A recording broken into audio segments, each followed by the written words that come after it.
En Diálogo es el nombre del encuentro que propone el pianista, compositor, arreglador Ignacio Montoya Carlotto y el músico, actor y escritor marplatense Fabio Herrera. Esto va a ser a partir de las 21 horas en La Rioja y 11 de septiembre en Mar de Fuegos. Lo tenemos en comunicación a Ignacio Montoya Carlotto. Ignacio, bienvenido, ¿cómo estás? Buenos días. Buenos días, ¿cómo andan? Muy bien, muy bien. Bien. Bueno, contanos un poco sobre esta presentación de esta noche en Mar del Plata, ¿no? Bueno, esto surge un poco como una invitación de Fabio, en cual pues yo accedí con muchas ganas, y ahí fuimos armando como la idea de lo que vamos a hacer, que tenemos algunos lineamientos básicos, pero no mucho más de lo que va a pasar. Sí va a ser un concierto con canciones de él, mías y algunas de otros, entrelazados en el medio de una suerte de diálogo. Bien. Hasta ahí es lo que te puedo decir con cierta certeza. Bien. Después, no tengo más certezas que esas. Está sí bien. sé que va a estar buenísimo, y también es una cuestión de intuición. Está bien. Este programa se llama Más Preguntas de Respuestas, o sea que no haya mucha certeza también tiene que ver con la comprensión de lo que pasa en el mundo, ¿no? Bien. Está bien. Bueno, ¿eso qué quiere decir? Digamos, que no haya tanta certeza significa que va a haber improvisación en lo que tiene que ver el concepto musical, ¿no?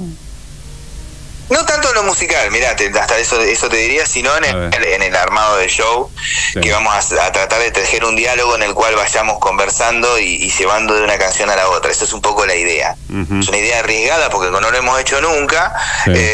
Pero confiamos en la capacidad de oratoria de cada uno de nosotros. Bien, y esos diálogos basados en algunos temas en particular y abiertos al desarrollo. Exactamente. Bien. Exactamente, sí, con los puntos de llegada serán las canciones. Claro. Esto tiene una trazabilidad en realidad en una suerte de espectáculo que yo tengo que se llama Canciones para Contar, que ese sí está como un poco más guionado y lo venimos haciendo hace bastante, que lo hacemos con dos músicos más, en donde yo recorro canciones de mi propio repertorio y del repertorio, que digamos un repertorio de otros también, y vamos hablando bastante, digamos, por eso más que canciones para cantar, es canciones para contar, porque vamos contando. No es una clase abierta, no es pedagogía ni nada, simplemente es una puesta en contexto acerca de qué es lo que viene, ¿no? Claro. Acá vamos a tratar de hablar un poco y bueno, y que eso desemboque en la canción naturalmente. Claro. Vamos a ver cómo sale. Y que deje espacio para la creatividad también, ¿no? Un montón, sí, un montón, y también para ver cuánto te puedes ir de tema y volver a enfocarte en esa canción, y cuánto, a partir de que empezás a decir, bueno, empezás a charlar, cuánto de la canción puedes anticipar con la palabra y cuánto te vas metiendo dentro del repertorio aún antes de estarlo tocando. Todo un desafío, sí. Sí, y que necesita también de la empatía con quien está viendo el espectáculo, ¿no? Obviamente, cierta complicidad del público tiene que haber. Sí, porque generalmente, y esta me parece no va a ser la excepción, yo suelo hacer una serie de pedidos en cuanto a estas cuestiones, como para que hay cosas que se dicen en esos espacios, que está bueno que queden como en cierta intimidad, en la intimidad que propone ese encuentro, ¿no? Digo, que no se graben, que no se transmita, porque, viste, hay cosas que no a veces en la intimidad de un encuentro, de un concierto, de un recitativo, de lo que sea, uno puede decir alguna cosa que, sabiendo que no va a quedar grabada, puede arriesgarse a abrir un poco más su corazón. Bien. Contanos un poco sobre tu camino de este año, cómo estás transcurriendo tu tarea como músico, ¿no? Mira, este año ha sido un año particular por unas cuestiones que no vienen al caso, de índole familiar y personal. Hizo que arranque la temporada en alguna medida un poco más tarde, y todo se terminó condensando en la segunda mitad del año, por lo cual recién estábamos ahí hablando con alguien que quería una fecha y decía que hasta después del 13 o del fin de semana que sigue de diciembre no tengo como casi fines de semana disponibles, lo cual es todo un tema, lo cual está muy bien también, es un poco cansador, pero está bárbaro porque es lo que uno quiere hacer y está muy bien, y sobre todo con propuestas bastante variadas. Si bien siempre estoy haciendo la misma música, hay una gran variedad en alguna medida de formatos. Claro. Y esa variedad de formatos es lo que me permite decir lo mismo de manera distinta. Y la variedad de formatos es bastante grande. De hecho, el fin de semana pasado estuve en Paraná estrenando una obra sinfónica con la Orquesta de Entre Ríos, por ejemplo, un hito muy importante en mi yo compositor. Claro. Y ayer, anoche tocamos acá en la vecina Ciudad Azul con un grupo que se llama Facón, que ha andado mucho por la zona, Sí. por el centro de la provincia de Buenos Aires, que presentaba su próximo disco, y mañana, hoy a la noche tocando con Fabio, y el fin de semana que viene estaremos participando del Festival de Jazz de la Ciudad de Olavarría, que es un evento regional también, así que hay como mucha variedad, pero en líneas generales siempre se trata como de las mismas temáticas, ¿viste? Como la gente que escribe cuentos y habla siempre lo mismo, pero los cuentos son siempre distintos. Bueno, esto es medio parecido. Y es un interesante desafío, creo, ¿no? Para el músico, los distintos formatos. Los formatos, claro, porque te obligan a mirar la cosa desde diferentes lugares. Claro. Es como uno está observando una temática, algo sobre lo que quiere escribir, algo sobre lo que querés hablar, que puede ser algo, y lo mirás como de diferentes horizontes y está muy interesante. Y además es muy entretenido para los que oficiamos o llevamos adelante la artesanía de ser compositor, poder escribir y estar pensando siempre de manera... desde el punto de vista de escribir música nueva en diferentes formatos. Claro. La verdad que es muy interesante y lo agradezco mucho. Y además esos formatos requieren también de la amplitud musical, ¿no? Digamos, en tu caso vas de la música académica a lo popular, ¿no? Claro. Exactamente, cierta expertise, digamos, Claro. en diferentes terrenos, ¿no? Sí. Así que, bueno, y como yo te decía, como me autopercibo compositor, cuanto más ejercicio uno tiene en el hecho de estar haciendo eso, mejor le queda el desarrollo. Así que por eso estoy haciendo todo el tiempo para aprender. Básicamente creo que es esa la razón de todo. ¿Qué lugar ocupa la música en tu vida? ¿Es todo? Y no digo que todo, pero ocupa un lugar muy importante porque todo está atravesado por la música. Claramente no es lo más importante. ¿Viste? Porque está la familia, porque están los afectos, porque están, qué sé yo, cosas que son como porque cuando fallan ahí te das cuenta que, viste, que nada, que lo otro es anexo, viste. Claro. Pero lo que pasa es que toda mi vida está muy atravesada de hace muchos años, inmersa en el mundo de la música. Yo pienso como un músico, razono como un músico, vivo para eso. Claro. Y me hace muy feliz además. Entonces, y hace muchos años además que lo vengo haciendo, que eso también es una cuestión, ¿viste? No es que hace ya más de 20 y pico de años que estoy exclusivamente en este mundo, y cada vez más exclusivamente puesto en el nicho de componer y salir a tocar mis músicas. Y la verdad es que, no sé, el otro día lo hablábamos acá en casa, ¿viste? Mi hija, por ejemplo, está creciendo en ese mundo también. Y eso implica que el mundo mío de la música lo va capilarizando todo hacia mi alrededor, ¿viste? Estamos tocando música, pensando en música, estudiando música, viajamos a tocar música, y eso hace que todo, nuestra subjetividad se vaya tiñendo de esa mirada también, ¿no? Con todas las particularidades que eso tiene. Claro. Así que sí, no sé si es más o menos importante, pero sí está presente en todo. Digamos, es la cosa que más presente está en todo lo que hago. Y en ese contacto, desde hace muchísimo. Claro, y en ese recorrido por diferentes partes de la Argentina, ¿cómo ves el mundo de la música de nuestro país?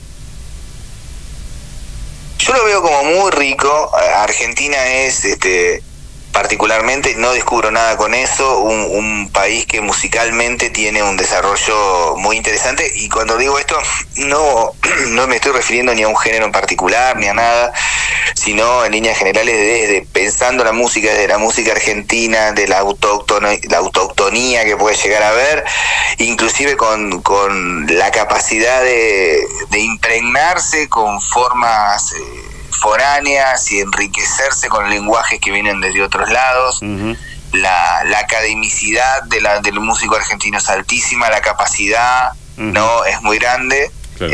La verdad es que está muy bien. No sé si podría decirte que estamos en un momento floreciente porque el contexto verdaderamente, ¿no? Este contexto de caos permanente, de crisis económica permanente, hace que estas profesiones se vean afectadas primero, ¿viste? ¿Por qué? Porque ese músico que empieza a hacer sus canciones, bueno, de golpe ve que tiene que hacer otra cosa lejana de esa artesanía para poder llevar la comida a su mesa, y eso hace que seamos menos. Cada coletazo, cada reinicio que tiene este ciclo interminable de la Argentina, viste que hacemos como medio de las mismas cosas, nos lleva a que cuando entramos en esta debacle de parate económico, de crisis, de qué sé yo, cuando volvemos a arrancar somos menos.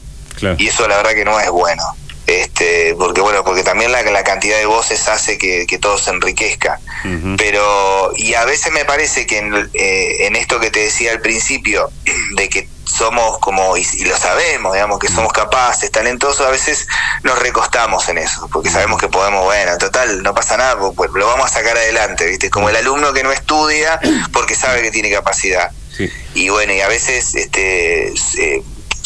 subestimamos la capacidad de planeamiento de algunas cosas, y yo no sé cuántos reinicios más nos vamos a bancar culturalmente, digamos. La cultura en Argentina estos años ha sido muy atacada, además, y el desarrollo cultural de muchas actividades, ¿sí? Y cuando digo cultura, estoy hablando de artes, claro, escénicas, y de filosofía, de literatura, de poesía, de danza, de música, de teatro, de artes plásticas, de cine, no de otra cosa, ¿no? Claro. No la cultura como un coso así general, antropológico, no, las artes, que son las expresiones subjetivas que construyen subjetividad en un pueblo, han sido muy atacadas en estos años, y se les ha retirado todo el andamiaje que en algunos casos soportaba eso, que es necesario, porque sin eso un país no existe. Como las fronteras subjetivas del país están en esas artes. Claro. Y si eso se rompe, nos empiezan a invadir subjetividades extrañas, y si nosotros no nos contamos cómo somos, nos van a venir a decir cómo somos. Entonces esa es mi mirada actual, no tan optimista como cuando empecé a responderte la pregunta. Hay varios oyentes que se comunican, nos dicen: Ignacio Montoya Carlotto, el nieto de Estela de Carlotto. Hoy hablabas de la importancia de la música, de la familia. ¿Eso fue un cambio lo que pasó en el 2014 con el tema de una nueva identidad? Sí, no fue una nueva identidad, fue conocer la familia biológica. Claro. Yo ya sabía quién era de antes. Lo tenía bastante claro. De hecho, si no, hubiera seguido haciendo otra cosa. Y yo, como te decía en la entrevista, hace 20 y pico de años que vengo haciendo lo mismo, así que más o menos, y esto que hago está muy metido en mi identidad, así que por lo tanto, yo entiendo, se repite esa muletilla, porque bueno, es una cuestión hasta de una campaña que quedó en algún momento. Yo no estoy de acuerdo con eso, pero sí, fue un gran accidente de mi vida, viste, como una cosa que no esperaba, que pasó, y bueno, y hubo que acomodar un poco los patos, ¿sí?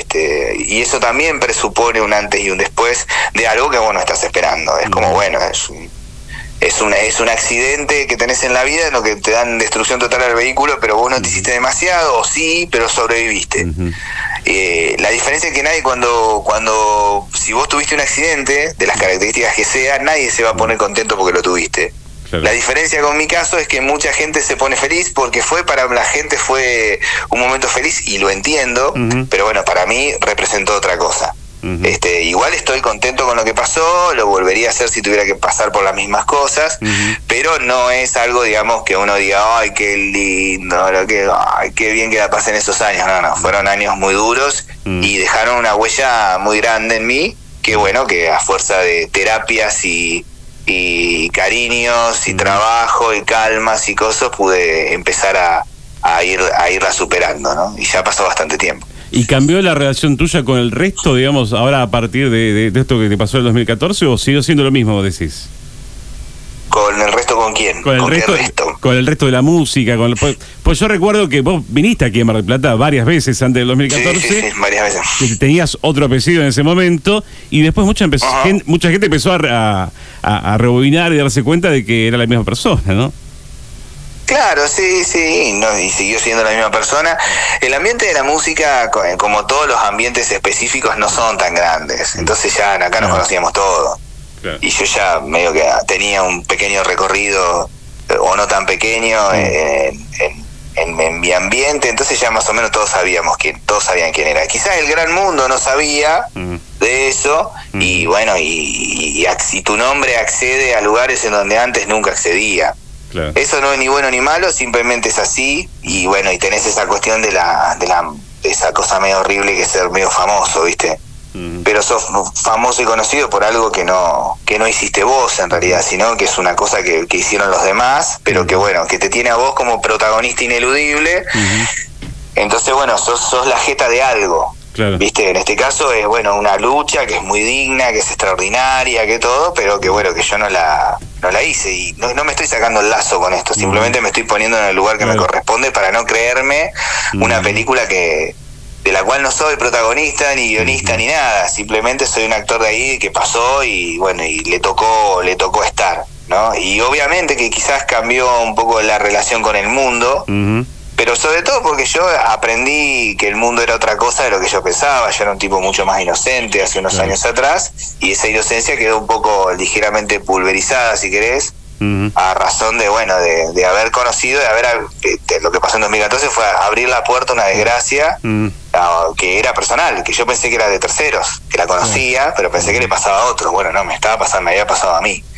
Y bueno, y entender todo eso tiene su costo, un costo que tiene un gasto de energía, tiempo y demás para poder comprenderlo, y un dolor, pero a su vez también eso te da como daño colateral, si querés, una comprensión del mundo que yo no tenía. Y en ese sentido yo lo agradezco, porque bueno, es bueno volverse sabio. Y con esto no hago la apología de que bueno, si sufriste volvés más sabio. No, puedes sufrir y ser el mismo pelotudo de siempre, pero sí poder estar como en contacto con tantas cosas, tanta información, sobre todo conocer tanta gente, digamos, a través de esto he conocido gente que me hubiera sido inimaginable compartir y tener relación, y eso me hizo tener un viaje mucho también y demás, y eso me hizo tener una comprensión del mundo mucho más profunda, por ahí mucho más dramática también, pero sí mucho más profunda. Sí, acá nos preguntan, por ejemplo, ¿cómo está Estela? Hace poco tuvo un problema de salud. ¿Está todo bien con Estela, con su salud? Sí, ya está. Perfecto.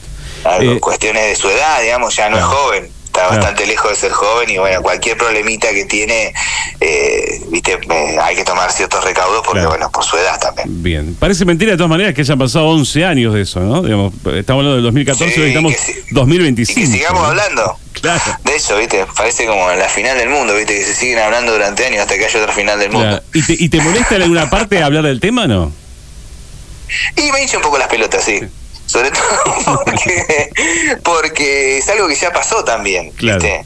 Igual hay que ver cómo se aborda. A veces lo abordamos como ahora, tangencialmente, y nos metemos en el tema y podemos entrar y salir, y está buenísimo, pero hay gente que directamente quiere hablar de eso, pero porque tiene que ver con algo que les pasó a ellos, que era un momento muy feliz social, ¿viste? Fue como un momento en el que de mucha gente fue muy feliz, otra quizás no, pero a mucha gente se le pasan muchas cosas con eso. Ayer en el concierto que te decía, había gente que paraba, ¿viste? Y se emocionaba de verme.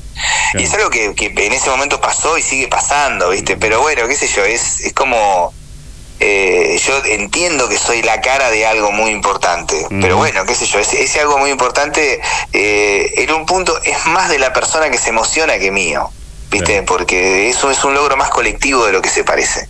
Pero bueno, cuando uno le personifica y le pone en cara las cosas, esa cara empieza a ser el receptor de eso. Que es fácil porque es un receptor de amor, digamos, no es gente que me viene a cagar a piña, sino es gente que viene a emocionarse, a querer sacarse una foto, a abrazarte, a decirte, ese día fui muy feliz, bueno, y está muy bien. Claro. Lo que pasa es que yo tengo la obligación también de seguir adelante, porque si no es como que te quedás pegado con eso, y nada, y la vida sigue, ¿qué va a ser? Es así, inevitablemente, ¿no? Y me parece que está bueno también poder cerrar las etapas. Yo para mí la cerré, y por eso también lo puedo decir y puedo hablar como de cierta tranquilidad.